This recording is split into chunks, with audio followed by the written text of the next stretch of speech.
The taxi left me at the rusted gates and sped away before I could say a word. Behind me, the road was lost to fog. Ahead, the Ashford House rose like a black skeleton against the sky, its windows hollow, its chimneys crooked. I tightened my grip on the suitcase. The letter from the lawyer had been clear. The estate was mine now, inherited from a great-aunt I had never met. But no one in town would talk about the place, not its history, not the incident. The gates groaned shut on their own. Gravel crunched under my shoes as I walked up the overgrown path. Somewhere beneath the ground, I thought I heard movement, but the wind was quick to swallow the sound. The front doors opened without my touch. Inside, the air was stale, thick with dust and the faint metallic tang of something unpleasant. I stepped forward, each creak of the floorboards answered by another, delayed, as if footsteps followed a heartbeat behind me. Portraits lined the walls. The eyes in the paintings seemed alive in the candlelight. One woman in particular, pale skin, dark dress, high collar, always seemed to be watching me, no matter where I stood. In the study, a single candle sat waiting on the desk, its wick unburned yet warm to the touch. I lit it, and the flame danced too high before settling. Shadows writhed across the shelves. An old diary lay open.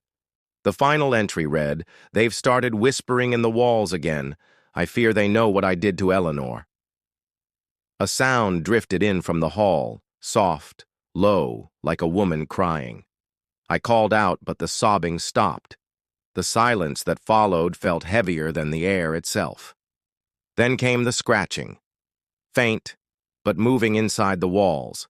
It circled the room, slow, deliberate. My heel struck something soft. A rag doll lay on the floor, its cracked glass eyes staring. I knew it hadn't been there before.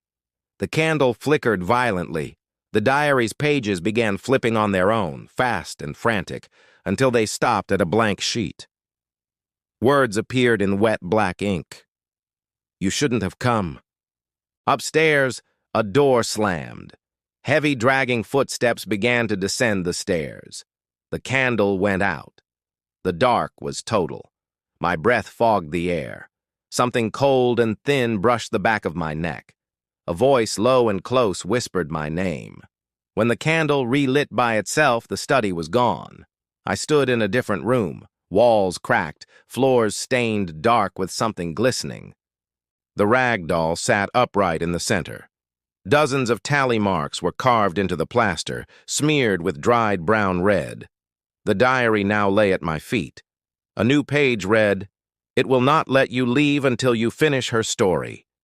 The sobbing returned, louder, closer, and underneath it came a wet chewing sound. From the corner, a shape crawled into the light. The same dress as the woman in the portrait. Her head tilted unnaturally. Her eyes were nothing but wet, black pits crawling with worms. She smiled too wide. "Tell the truth," she said, "and I will let you live." Before I could speak, the floor gave way. I fell into a warm, shallow pool. The smell told me it wasn't water.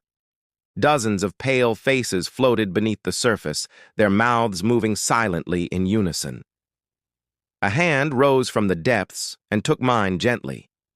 I tried to pull away, but my body no longer listened.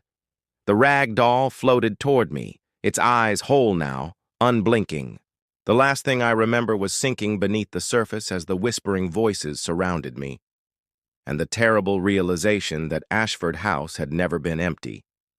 It had been waiting.